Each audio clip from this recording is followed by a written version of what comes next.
Welcome to Double Overtime, Ultiworld's professional Ultimate League podcast. We are back after a week away. I was away in the woods on vacation with my partner, but we are back previewing the Premier Ultimate League Championship Weekend. 4 teams going in, 1 team to be crowned champion, along with the Western Ultimate League Showcase Game out in Colorado. Teams are almost finalized out there. Should be a fun weekend. I'm Jenna, he's Sascha. Excited to be back with you as always. How have you been, Sascha? Getting geared up for more continent tour, right? Coming up this weekend? Yeah, I've been doing well. Hanging in there, doing what I can, playing a little bit of Frizz. But yeah, continent tour this weekend in Durham. We're playing at what is it called?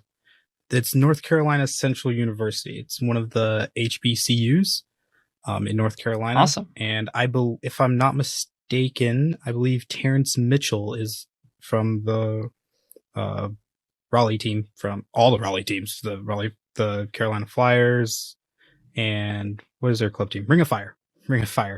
I believe that's where he went to college. So that's pretty cool. Playing at HBCU the weekend of Juneteenth. So I'm excited for that. All lining up. Should be fun. As always, plenty of Ultimate happening. Continent Tour continues to, for me at least, be a highlight to see different players pop up around the country, being able to get a chance to play together and put together some really great content. And obviously, alongside the Color of Ultimate showcase that we had at College Nationals, lots and lots of great Ultimate happening from Black folks and folks of color in general. And then obviously, again, we're doing podcasts on PUL Western Ultimate League, and the 2 leagues continue to be very tied together. Showcase Game and the Championship Weekend happening together. Of course, not the only championships happening right now. I'm as much mentioned as people know in the San Francisco Bay Area, Golden State Warriors going up against the Boston Celtics. NBA Finals up 3-2. I was got back from being in the woods on Friday and went over to my parents to say hi, do some food, and do a little laundry, and caught the Warriors getting a Game 4 win. Steph putting up 43 points, and then of course following up in Game 5 by somehow not having a 3-pointer at all, which is very unlike him. Yeah, yet the Warriors still won. So hey, I'm a happy fan, at least. I'm a happy Bay Area fan. Happy Warriors fan. It's the first time since 2018 that Steph Curry hasn't made a 3 in a game. It's a pretty incredible That's incredible. Though. Yeah, it's remarkable. And for the Warriors, you gotta be happy with that. Next game when Steph doesn't have a great game but you still win, still win. That's incredible. Andrew Wiggins did really, really well. He's been playing really well lately. Huge dunk. Huge fourth quarter, huge dunk to cap it off. Game 6 in Boston on Thursday. And I think I'm supposed to maybe play Frisbee on Thursday, but we'll see where my attention is on Thursday evening. But certainly come this weekend. Plenty of Ultimate happening. Where should we start? Should we start west and head east? Yeah. Western Ultimate League Showcase Game. Yeah, that's on this Saturday, June 18th at the University of Denver. There's a doubleheader with the Colorado Summit and the Seattle Cascades from the AUDL. They will be playing their game, and immediately following after, it will be this WUL Showcase Game. Players from all 7 teams are combining to play against each other. I think it'll be a great game. They are deciding teams based on Twitter polls. I think that's just such a fun, unique way of doing it. And they're also doing it in a way of they are setting the quote unquote matchups for the different players that are explained between Team Ice and Team Fire, which also feels very Colorado. It's also realizing disc golf. There's disc golf happening. The match play championships of disc golf are happening in Colorado this weekend. That is lots true. of stuff. Anyway, thinking of Colorado weather-wise, sometimes at this time of year, Colorado is really hot and like can have fires, but also you never know with Colorado if it like might randomly snow on you.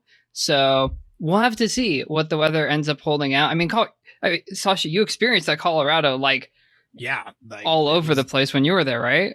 Yeah, I mean, we got snowed on. Like right before we were, like the day everybody was flying in for the Continent Tour game, it snowed. It was I wouldn't call it, I guess, a blizzard, but snowstorm. Yeah, I don't think certainly Coloradans would call it would have called it a blizzard if it's a few inches of snow, but it'll make for some interesting ultimate if we have that, maybe advantage to Team Ice. Team lineups mostly set. As of right now, as of recording, we're talking on a Tuesday night. We'll go through the names. Names on Twitter are listed by last name, so we're just going to read them off for now. And then there are 3 matchups still to be decided to place folks on Team Ice or Team Fire. Sascha, I will start with Team Ice. I'll pass it over to you for Team Fire. Sound good? All right. Team Ice. Last people to be added, but so far they have Maldonado, Helton, Garrity, Aragon, Gloflin, Mims, Erickson, Doporalski, Myland, Wen, Eisenbray, Thomas, and Reich. Apologies if I mispronounced anybody's name. Yeah, and on Team Fire, we've got Pajunis, Ofter Heidi, Weaver, O'Connor, Murphy, Horishnikova, Iwamoto, Shea, Alvi, Elamelik, McCready, Dietrich, and Way.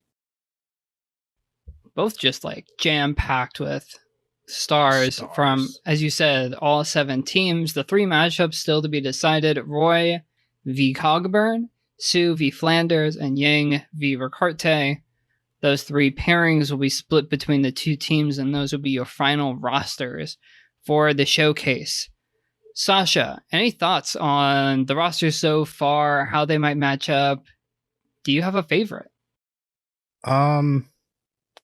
It's fun to look at these that like it is. You're probably not going to see these players play with each other like hardly ever again, honestly. Let's be honest. Unless the Western Ultimate League makes a habit of All-Star games, which I'm always a fan of All-Star games. Which I am a fan of All-Star games as well. Team Ice has a lot of throwers, and a lot of tall people as well. We've got a lot of height and a lot of throwers. Team Fire is filled with defensive stars. So yeah, I'm going, if we're making picks, right? We're doing this pick. Yeah, we're gonna make picks. We can make, we'll make the picks now. We have it doing this down pick right now. A bomber sheet. We're doing the pick now. All right. I am picking Team Fire. Why? Team Fire. Defense wins championships. Fair enough. That's it. I mean, I like to make things spicy, so I'm gonna take Team Ice. I mean, like, having Kayla Helton is very helpful. And I mean, it's working pretty well for Team USA, although they did go 1-1 against the Canadians out at Poultry Day. So not a perfect record so far for Team USA, but still, having Kayla Helton on your team, that helps quite a bit. Plus, I mean, LP Aragon, Greta Eisenbray spraying the disc out to Jacqueline Wen and Cynthia Thomas. Jamie Erickson, who we saw get like an incredible layout grab and on the Western Ultimate League Championship Weekend. I think I'm liking my chances there, and it's not like they're short on defensive talent. All those players are, perfectly capable of getting blocks, just maybe not quite have the numbers of Pajunas. But hey, Helton, did pretty well on that San Diego team, so we'll see. But also, who's gonna cover Aubrey Dietrich? Ooh, I mean, Lexi Garrity, maybe Cynthia Thomas. Who's going to cover Maggie O'Connor? The fact that Maggie O'Connor and Dina Elamelik are on the same team again. Dream team. They're so good together. They're so good together. I mean, didn't they win like beach nationals, beach worlds recently after they picked up with the team? Yeah, beach worlds, right? Is it world? No, it was nationals. Nationals. Still, regardless, very impressive. I think the two of them ended up on the same team. Of course they did. That's ridiculous. And Kelly Omoto throwing to Caitlin Weaver. All right, okay. I'm liking the pick of Team Fire more and more the more I look at it. You got the Ice got the veteran Savvy, Sally Mims, Lexi Garrity, Kayla Helton. Like it, you know. You also Ice has the height as well with Jamie Erickson and Greta Eisenberg. That's some height. Kayla's not short either, but I mean, same back the other way. Well, and we still have, who's going to end up with, Jen Cogburn, who's going to end up with Cheryl Sue, Rockstar Handler, and who's going to end up with the commissioner, executive director, Felicia Yang, Jennifer Ricarte. Like, we still out a little bit up in the air onto where those matchups are going to fall. So if you haven't gotten a chance to, you can vote on Twitter on the Western Ultimate League Twitter page. Sascha and I have put in our votes, certainly for the last few matchups. So if you'd like to influence, I think the poll should be open for another few hours. Sorry for, I guess this will be out way after they've closed, but hopefully you've done it. I mean, they might put up a poll of who do you think will win. So, yeah, there you go. Poll. Let us know your thoughts at OOTpod on Twitter, Double Overtime at L2World.com. Should be fun. Always love All-Star games, and glad that the Western Ultimate League is finding a way to do this. And yeah, we'll have it be happening at the same time as the PUL Championship Weekend. PUL going with very similar format the same format as the Western Ultimate League, and as they did back in 2019, 4 teams, semifinals to a final. How we got there is a little bit of a different question, and how the teams are seeded and what have you. So, Sascha, where should we start? Should we start with the games that happened in the last weekend of the regular season? Should we start with Championship Weekend as it's set up and work backwards? Where do you think? I think we just go in order. So just do like the games that happened last weekend. Not like 2 weekends ago. Last weekend. Yeah, 2 weekends ago. We'll start there. Okay. So, first game, we'll start with Austin Torch versus Indy Red. Indy going down to Austin for that game. Austin ended up winning the game 18-17. Indy was leading the game for pretty much the entire game. Yep.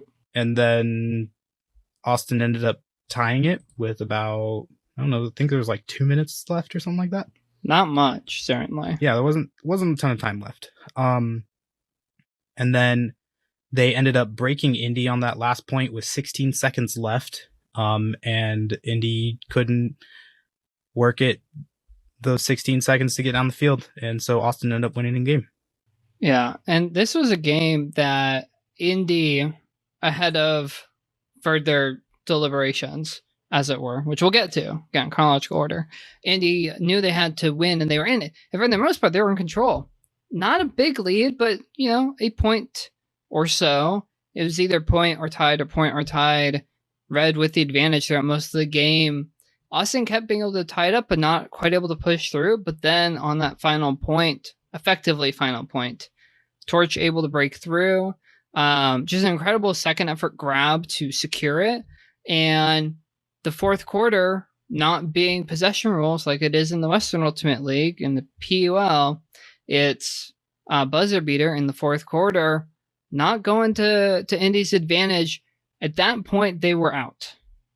They are currently in. We'll get there. But 3 more games on the weekend. The one that I think pretty clearly had least impact, at least in terms of playoff positioning. Raleigh Radiance blew out Minnesota Strike 20-7. Game wasn't particularly close, but that's kind of been the case as we've seen when Raleigh plays basically anyone except for Medellin or DC. Not a huge surprise. Minnesota, nothing to play for. Raleigh already secured their playoff position. Just continue to show just how strong they are and how much of a threat they will be, despite having to play Medellin in the semifinal. We'll get there. We're going to talk about how that happened. So, 2 games at least down, and then it was the question of the East Division. Sascha, walk us through it. How did the East Division end up shaking out? East Division, well, we had Portland traveling to New York, and Portland ended up winning 20-15. It was pretty close, kind of normal ultimate where teams feel each other out for the first few points. And then Portland just kind of blew it open, and they went up 8-4 and just never relinquished the lead. New York got within 2 a few times, but Portland just kept pushing through, got another few breaks, and ended up with a 5-point win. And then Portland traveled down to DC, if I remember. Did they travel to DC? Yep. Right? On the road both times. Yeah, on the road both times. And DC, being DC, blew them out 22-6. Just very impressive from DC. Not super surprising of a result, especially Portland on the back end of a back-to-back. And still, this was another win and you're in for Portland after they beat New York. They beat DC. They go 6-0 on the season. They're in, no questions asked. Lose to DC, and then it comes down to the algorithm, which we'll get to more. But it was always going to give, certainly coming into the final weekend, the advantage to DC, given DC's stronger strength of schedule, given that DC blew Portland out. And despite a worse record on the season because of the unbalanced schedules, DC making it in to the playoff, to championship weekend as the wild card, finishing second in the East Division behind Medellin, River Pro. East Division still, though, like, you got undefeated team, you have 5-1 Portland, you have 2 loss and top seed in championship weekend. We'll get to that, how that happened, the wild card ending up to the top seed. We'll get there. DC, and then we have New York, who, didn't end up having the most successful season, all things considered, but in that division, having to play all 3 of those teams, you have to be pretty pleased if you're New York, all things considered. You took pretty close losses to all of the top teams in a really, really, really stacked division. It's tough. This is how it works when you have only 4 teams out of 12 making it to championship weekend, and you have these unbalanced schedules for one, and also unbalanced divisions, which leads to funkiness when you get to how, say, playoffs are seeded and such, or how teams get in or don't. And shall we talk about the jerseys that we're wearing, Sascha? I'm searching for a transition. For those watching on YouTube, I'm wearing a New York Gridlock repping, even though they are out. Sascha, you are repping Milwaukee. I have the Milwaukee Monarchs Anna Thorne jersey. Mine is Martha Gregory. Shout out, folks, if you are listening or watching on YouTube.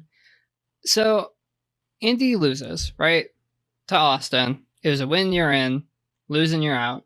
And Milwaukee is set to take the place of Indy, despite, as we've talked about and has been talked about, Indy's game against Milwaukee not going ahead because Milwaukee effectively forfeited, didn't field the team, but didn't officially forfeit, at least not. Anyway, Milwaukee was in. That's what we thought.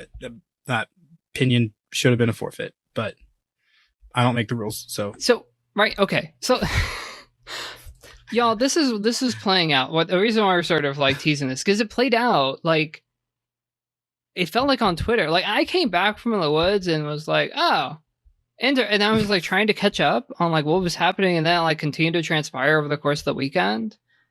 It has been seemingly quite the saga. The league putting out a statement, even just today, yesterday, no, a few days ago now. This morning. What's this morning? Time is weird. I have continued to say that being in the woods, being disconnected from the world for like a week, does things to your sense of time. It's just okay. So, Sascha, let's go back. So, 4 teams initially in that we knew. Okay, these 4 teams. So let's go. We'll go there. These 4 teams were, by definition, by rule of the PUL, are the 3 division winners and the top rated algorithm non-division champion. Correct. Yes. Okay. That is how it was set out. Okay, so these teams are the Milwaukee Monarchs from the Midwest. Yep. From the South, Raleigh Radiants. Yep. And from the East, Medellin Revolution. Yep. With DC being that 4th team wildcard top algorithm rating over the remaining teams.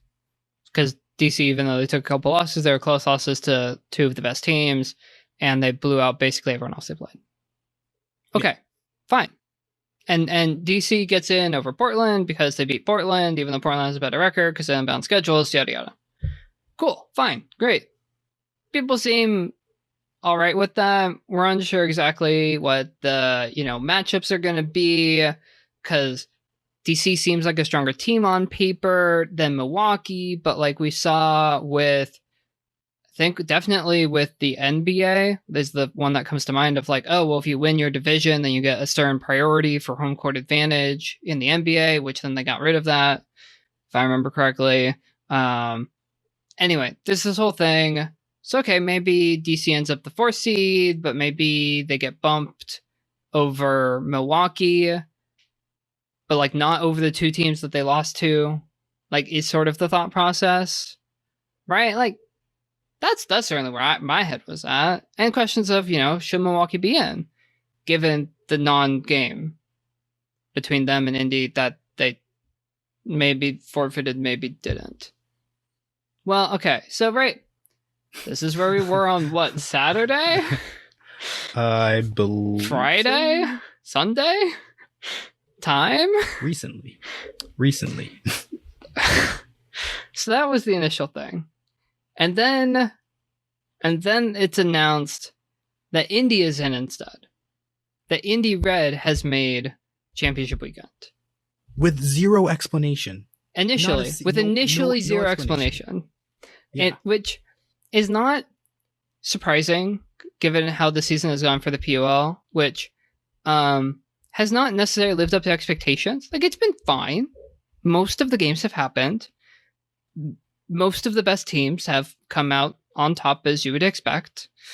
Okay, there's been stumbles here and there with a number of different things around the Monarchs included. But like initially no explanation, and the communication has not been the greatest. And that happens. Volunteer run, we understand. No explanation, Indy is in. People start guessing, well, maybe it's because the league counted the Monarchs' non-game against Indy as a forfeit loss, which then would turn the standings around enough that would give Indy the division win over Milwaukee, which would put them in TBD seedings. So we initially thought. And then the league actually told us more. Yeah, and then so what had happened was that, was it the Monarchs that tweeted a statement? Yeah. The Monarchs. Yeah, I'm going to double check this, but they declined their bid. Yeah, they declined their bid. And there was no real explanation outwardly about that. I know I'm pretty sure I have Charlie pretty sure Charlie Eisenhood's putting together a little article about this. There's so certainly some be reporting happening on the Ulti World side. Yes.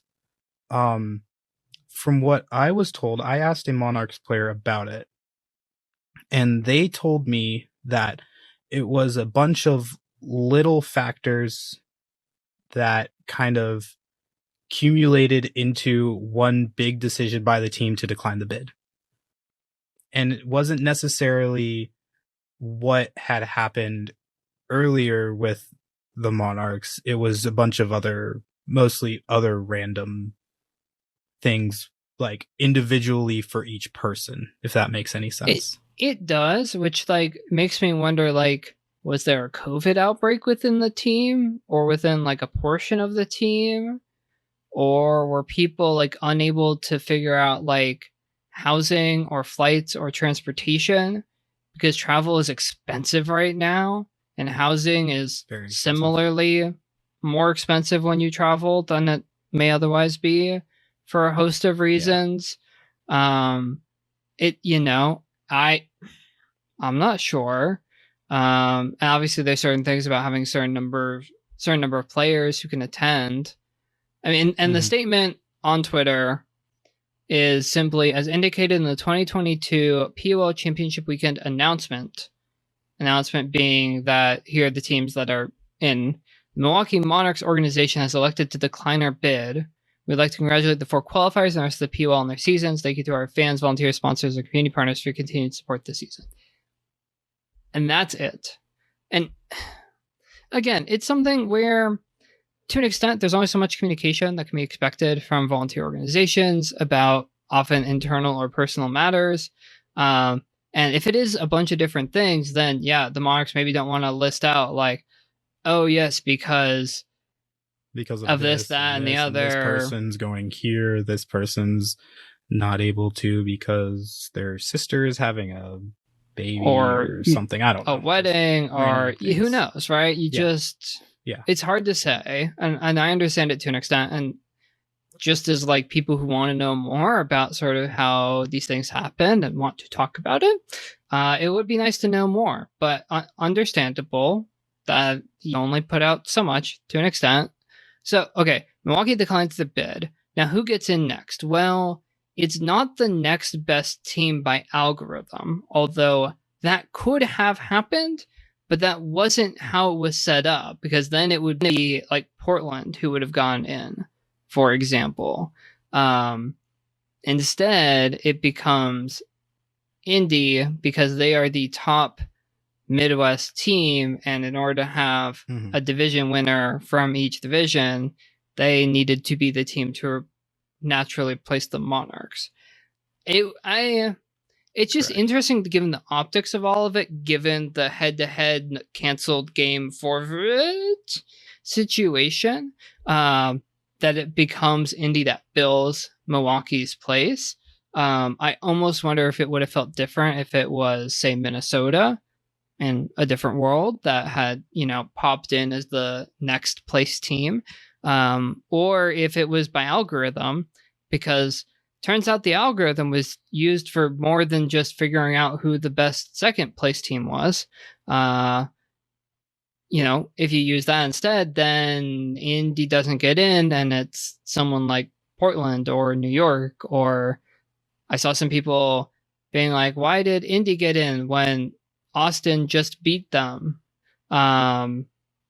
It's like, and then Austin becomes the best second place team, or the best second place team in the South Division, but they wouldn't be the best non-divisional winner. Anyway. I think there's lots of permutations. It could be complicated, and they opted to go with a particular route based on how they had set it up initially. I think that this is the right way to do this one. It's just, there's one representative from each division. Indy is the second place in the division. Since Milwaukee, declined their bid, it goes to the second place person. So I think that's fine.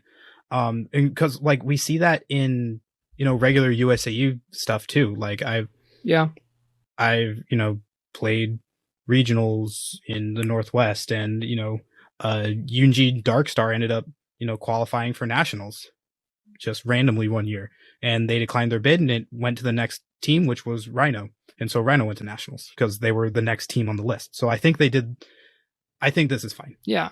It's just interesting the different ways that it's been set up. And again, given that the communication channel has not been a strong suit for the PUL this season, it was interesting to see how that all shook out. So we at least had the 4 teams now officially settled. Indy, Raleigh, Medellin, and DC. Okay, now who's playing who? So there's 4 teams. You got 2 semifinals that set up to play a final. And in a situation where, no offense, Indy Red fans, but your team is by far the weakest team out of the 4. Just the other 3 have been very clearly 3 of the best teams, if not the 3 best teams. So whoever ended up drawing Indy, who would presumably be the 4th seed, was gonna have a good time. Is the expectation, right? And I think still is the expectation that the top seed's going to roll. Like, no offense, Indy Red, we're not picking you. Sorry, spoilers for picks. We're not picking you to win. We love you, but we're not picking you. So seeding matters, right? We know this. We have seen this. Seeding matters. The matchups matter. And then the PUL made a very interesting choice in how they did the seeding. And it ended up going up to the algorithm, which is interesting. And to quote the statement, it says, why did this happen? Only the algorithm knows, which is an interesting choice of words. Yeah.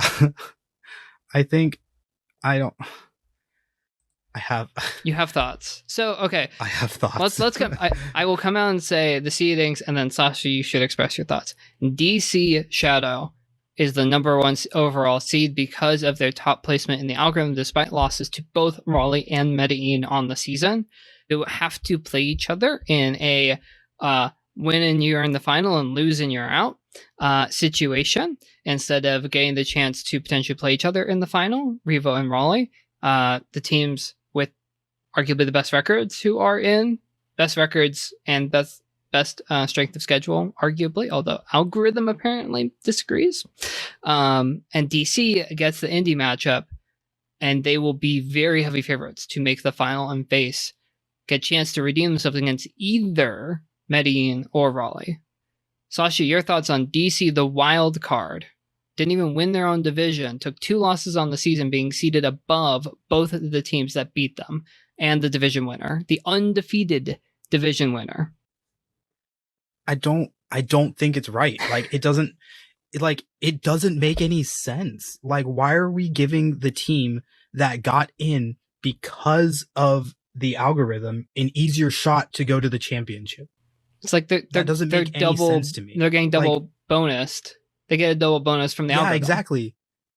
Because they're being rewarded for losing. I don't get it.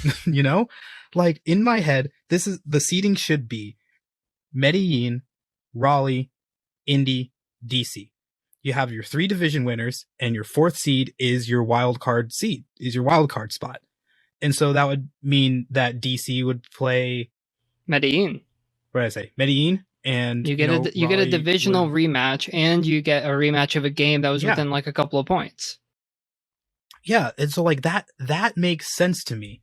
And I understand that in their statement, they said that I'm just going to read what they said in the statement. After several meetings in committee and considering different approaches, the committee presented to the full board the motion to have the seeding done by algorithm results. We discussed how this could create a situation where the wild card was seeded higher than a division winner. And after our board discussion and vote, the motion was passed. That's great. But you disagree. You disagree. I do disagree. Here's another thought. Nobody knew about this until today when this statement was put out. You could have just changed it. Like, like it could have just changed it. Yeah. And so now, DC's riding happy high, and, Raleigh and Medellin have to play one of the toughest games of their lives now. And it is how it is now. You can't really change it, but like, I don't think that it's right. Like, I do think that getting double rewarded by the algorithm feels weird, because it's like, the seeding. If you do it by algorithm, the seeding ahead of time. Ryan Kindle, shout out Ryan Kindle, who has been the PUL's record keeper of the season and like standings keeper of the season. Because as far as I can tell, nothing on the PUL website has any sort of official here are the standings that Ryan's spreadsheets do, which, okay, fine, you don't need a double, but like, pay the dude to like post his stuff on your website or something. Like, it doesn't feel that difficult. I think he might even do it for free, because he probably would, given that he's been doing it for free all season on Twitter. Like, you knew ahead of time. You already knew what the result was going to be, which just makes this really interesting, because it's not like they didn't know the results, the algorithm, and then rolled it and then like ran it again. It's not like they like refreshed it and they're like, well, we're gonna find out. Like, you knew ahead of time, which is not, this is not like there's a conspiracy to, get DC to the final and what have you, and like punish like Medellin or Raleigh or something. But it is strange because of the imbalanced schedules. Maybe that's why. Maybe that's actually the simple answer. The reason why they use the algorithm is because they're an unbalanced schedule, and so the algorithm is supposed to spit out who the best team is, because it's balancing strength of schedule and the unbalanced schedules and who you've played and who you haven't, how much you've won by. And it almost seems to punish like Revo. It almost seems to punish Revo Pro for having to play like Atlanta and Nashville. Not to pick on those two teams in particular, but like, if they didn't play those two teams and they instead played, all right, who did they play? Who did they not play? They didn't play like Indy, and they didn't play or Portland. They didn't play Portland, right? If you switch out one of those, if you switch out the Atlanta game for the Portland game, I would be really curious what would happen to the algorithm. And you know what? I bet Revo would have been in Portland too. And so, yeah, algorithm balances the strength of schedule. But as you said, like, DC's already being rewarded for being high in the algorithm by making it in the first place, and then being rewarded again for the same thing in the seeding. And sure, okay, maybe that makes Revo's life harder, but like, Revo's life is harder unless they play Indy. Like, I have a slight quibble with yours. That is true. With your, proposed seeding of like, putting Indy 3, maybe you put 4. Right. I get it. Then we reward the undefeated Medellin Revo Pro, who had to do it 5 of their 6 games on the road in one continuous road trip. You reward them by giving them the easier matchup. And then you pair up DC and Raleigh, who early season we saw put on one of the best battles all season. Like, honestly, my favorite game to watch the entire season. That could have been a semifinal. You give Revo Medellin, a team they didn't play before. They get to play a different team. Cool. Interesting. And then you get a matchup of the undefeated team, assuming that Medellin would be Indy. Again, sorry, Indy fans for assuming this, but presuming that Medellin would win that game, then you get a rematch of a really close game for the final against one of the best teams in the league. And like, we're going to get one of those rematches anyway, because of 3 of the teams, 2 of them are almost definitely going to get in, assuming DC wins. It just, and like, could you have explained that not using the algorithm? Like, probably, like,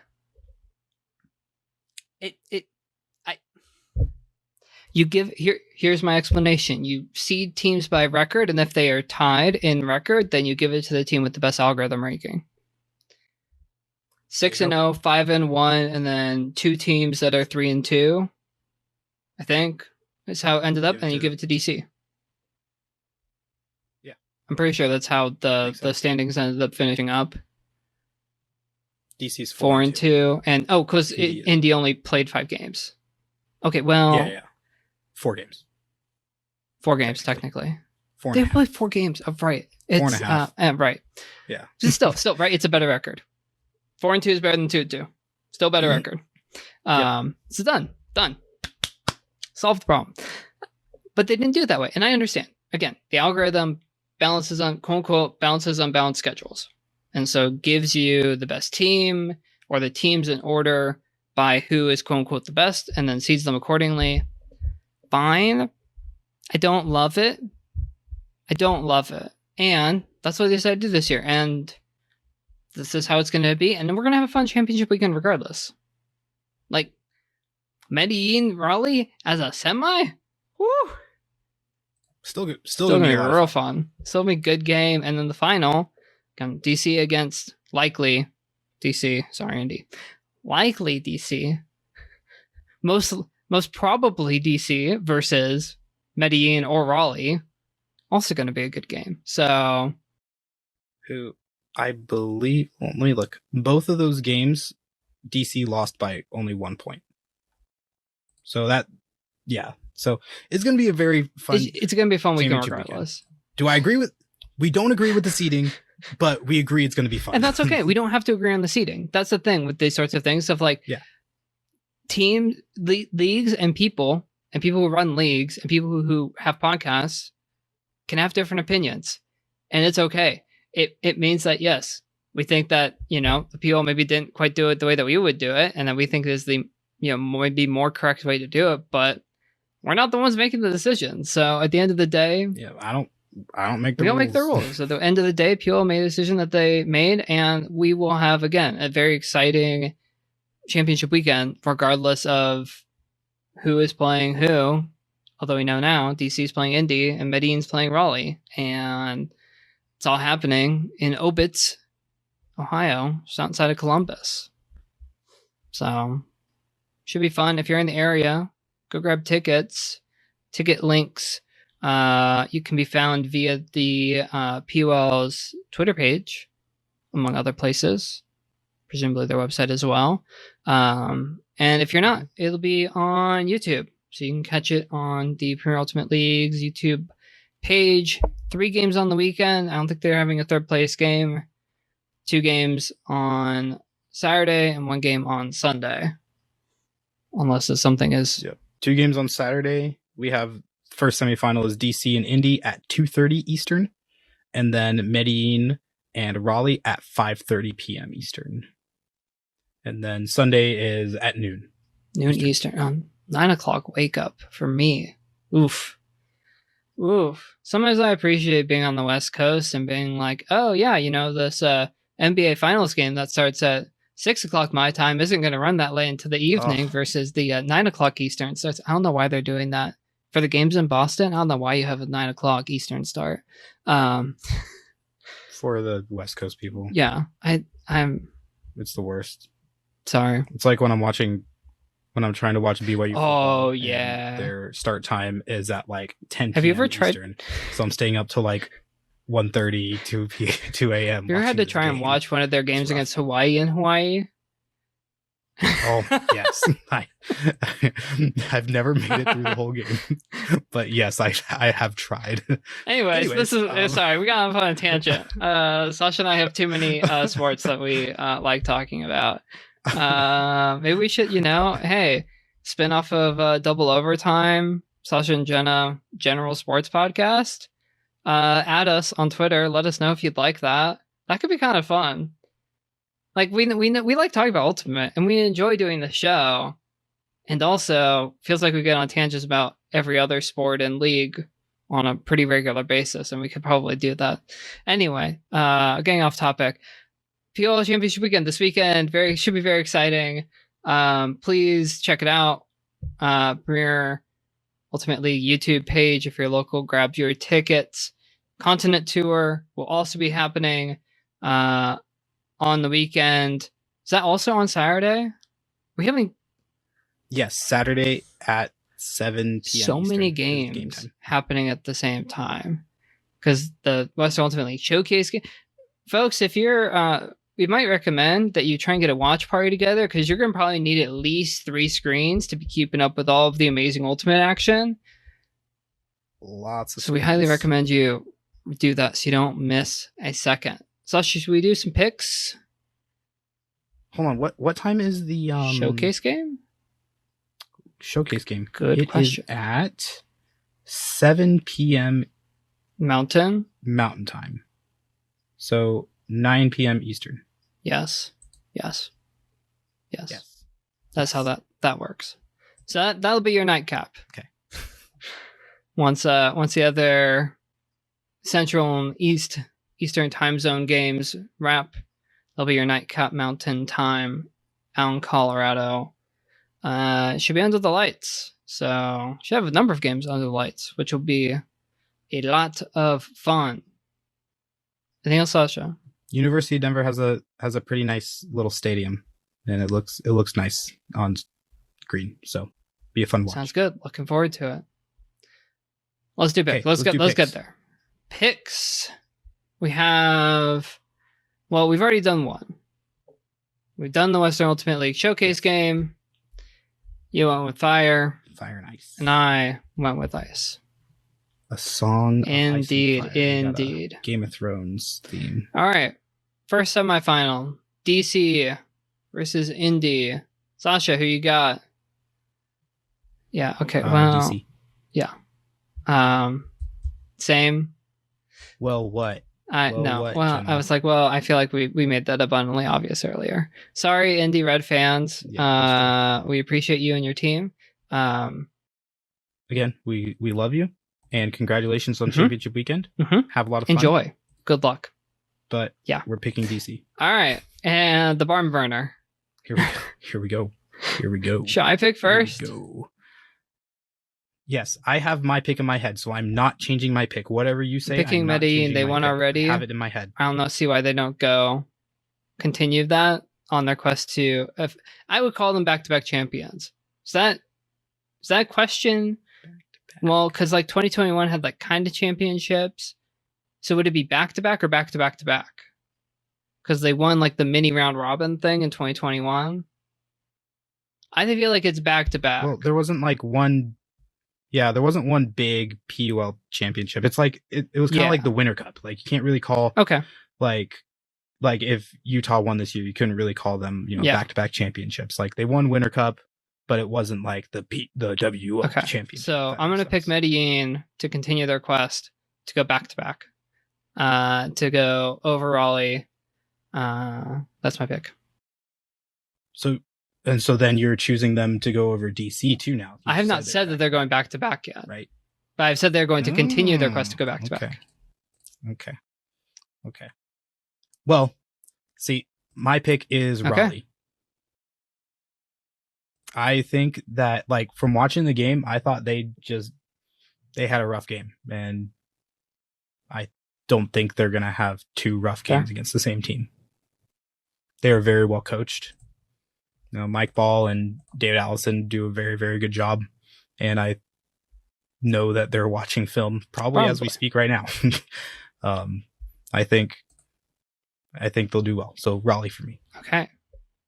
So then we have finals, which DC v Raleigh for you, DC versus Medellin for me. How should we decide who goes first? Want to flip a coin? So Google will flip a coin. I will call heads whenever it happens. For folks listening at home, coin. Sasha is trying to flip a coin so we can decide who goes first for our PUL Championship final pick. Preparing to flip? Flipping. Not really, but I trust you. Can you see it? Can't really see it. Oh. Kind of. See it there? Heads. I was right. Heads. It says heads. I want you to go first. Okay. Okay. Excuse me. Okay. Picking Raleigh again. Wow. Raleigh to win, to get the comeback, bounce back against Medellin, and then double up DC. Look, all I'm saying is remember our conversation last week about how many of those UNC women are on this team? It's true.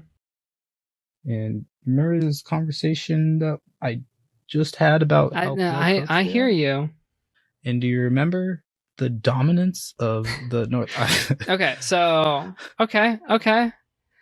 Let's see. Oh boy, I'm just gonna go chalk. Medellin, go undefeated, go back to back. I just think that they will have too much. They only got 2 games to play back to back instead of 3 straight games back to back to back. Last time they won all 3 straight back to back to back. They don't have to go back to back. But that will give them back to back titles. So I'm picking Medellin, Revolution Pro to. How many more times are you going to say back? I don't know. I might go back and forth between back to back and back to back. Back to back to back. All right, we should stop because I'm sure some of our listeners have already turned off the pod. Anyway, those are our picks. I'm picking Medellin to go back to back. Sascha is picking Raleigh to take down Medellin and DC in back-to-back games. Take their first title, continued Carolina dominance. And I think that's going to do it. Depending on how it goes, Sascha, I've had the picks lead on you for most of the season. But if results go your way, you can take back the lead and take it back for good. We'll see. We'll see. I have nothing to lose. Well, highlight of the week. Almost forgot our highlight of the week. Well, I guess 2 weeks, but I mean, the 1 week of games. It was 1 week. Yeah. Okay, 1 week. 1 week of games. In the Austin versus Indy game, I don't remember exactly where it is. You can find it on Austin Torch's Twitter. They have a little video of it. Sonia Stochik ran down a pretty sweet huck, and there was a double layout with Anastasia Foster on defense, but Sonia came up with the goal, and it was like picture perfect. When you think of double layout, like with the defender and the offender, like it was just barely out of reach of Anastasia Foster, and Sonia grabbed it, and yeah, it was great play. Yeah, gotta love double layouts, and gotta love clean, good contests. And in that case, somebody came out on top, and it was Sonia. So shout out for highlight of the week. Sascha, we're going to have plenty of Ultimate to watch, plenty of Ultimate to be following, keeping our eyes on. You going to be in Durham for the game? You going to be playing, commentating? Yes, I am. All right. Well, good luck this weekend. Go enjoy yourself. Go all out. And, when you're done, go catch up on what's been going down at the PUL Championship Weekend, and then maybe y'all can watch some of the Western Ultimate League Showcase Game as you're hanging out and enjoying things once y'all's game has wrapped up. I'll be watching all of the action from here in the Bay Area. And folks, we said like, oh, we'll be back next week last time, and then missed a week because I was out in the woods, but we will actually be back next week to recap what went down and all of the action over the weekend. And then we're about to be wrapping up. We will share this on social media, on Twitter, but I'm going to say it now. Sascha, I think we should do a mailbag once we finish out the recap of this upcoming weekend of games. A mailbag episode, you should send your questions in. You can send it via email, doubleovertime@ultiworld.com. You can at the pod on Twitter, @OTPod, or you can reach out to Sascha or I directly. And over the next couple weeks, send your questions in. Let us know your thoughts, how you thought the first season of the podcast has gone, how you think the first season of the Western Ultimate League went, how you think the PUL season has gone. Thoughts, questions, etc. Let us know. And if we get enough, I think we'll do a mailbag. How's that sound, Sascha? I sprung it on you a little bit here, but hey, Always fun to have a little bit of a surprise here and there. Unfortunately, no sub-only segment, given I was in the woods. I'm still catching up on some things. Hopefully we'll have more extra content for all of the Ulti World subscribers coming for you soon. Sascha, anything else? Nope. I'm excited for this weekend. Should be a lot of fun. Again, this has been Double Overtime, Ulti World's Professional Ultimate League podcast. I've been Jenna. He's been Sascha. We'll talk to you real soon. Enjoy this weekend of Ultimate, y'all. We'll talk to you next week. Yep. Bye. Yep. Bye.